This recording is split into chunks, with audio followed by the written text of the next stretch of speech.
intention of Buddha Sakyamuni when he appeared in the world to preach the Dhamma and rescue sentient beings was for all beings to escape birth and death and attain enlightenment immediately.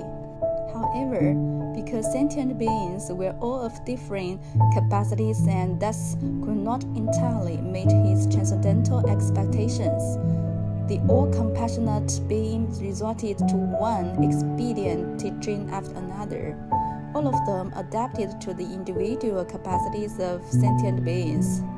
To those of the highest capacities, the great sage taught the paths of the Buddhas, showing them the self-nature directly so that they might attain Buddhahood in one lifetime. As in the case of Sudana in the Avatamsaka Sutra or the Dragon Princess in the Lotus Sutra. To those of more modest capacities, the Buddha taught the Bodhisattva, Pratyeka Buddha, and Arhat paths, so that they might reach Buddhahood through step-by-step cultivation. To those of still lower capacities, the Buddha taught the 5 precepts and the 10 virtues. These methods, high or low, some leading to swift liberation, others to gradual liberation, are all different. However, they all require self-power and deep cultivation to escape from the cycle of birth and death and reach the self-nature. If even a trace delusion of views or delusion of thought remains, the rules of birth and death cannot be extirpated. This being the case, even if the cultivator's powers of concentration and wisdom are profound, he will continue to revolve in the cycle of birth and death. Only at the level of the arhats are the roots of birth and death completely severed.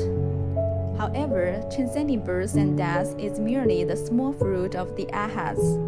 The cultivator must still aim for the path of great Bodhi, relying on his vow to be reborn in the worlds of the 10 directions. He may then cultivate the 6 paramitas and the 10,000 conducts in order to achieve Buddhahood and rescue sentient beings. In this manner, he will gradually achieve the 52 different stages of Bodhisattvahood up to the level of wonderful enlightenment before finally reaching Buddhahood. Although Buddha Sakyamuni expounded countless methods throughout his teaching career, they are all based upon the various stages of Bodhisattvahood mentioned above. Thus, the Zen tradition points directly to the self-mind, seeing one's nature and achieving Buddhahood. This is a perfect direct shortcut. However, we are speaking here from the viewpoint of the inherent Dhamma body, bypassing phenomenal cultivation and attainment grounded in the law of cause and effect. If we were to consider the different levels of cultivation and achievement, there would be no difference between Zen and the Sutra studies method. However, in the midst of this Dhamma ending age, there are very few good spiritual advisors, while the capacities of sentient beings are limited. It is difficult enough to find someone who is awakened to the way, not to mention one who has truly attained enlightenment. Thus, knowing that sentient beings would find it extremely difficult to achieve liberation by relying on self-power alone, Sakyamuni Buddha taught, in addition to other methods, the special approach of Pure Land. With this method, as long as their faith and vows are true and earnest, even those who have committed the 5 great offenses or the 10 evil acts may, on the verge of death, when the marks of the health appear, follow the advice of a good spiritual advisor and recite the Buddha's name 1 to 10 times. Then, thanks to the compassionate power of Amitabha Buddha, even they will be received and guided to the Pure Land.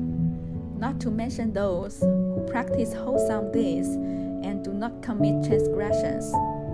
The more diligently the cultivator engages in wholesome conduct, and the deeper his power of concentration, the higher his level of rebirth will be. He will see Amitabha Buddha soon after rebirth and be able to hear the wonderful Dhamma. Therefore, even those who have awakened to the way, severed delusion, and attained the truth, should dedicate all merits toward rebirth in the Pure Land, seeking perfect attainment of the Dharma body and swift attainment of Buddhahood.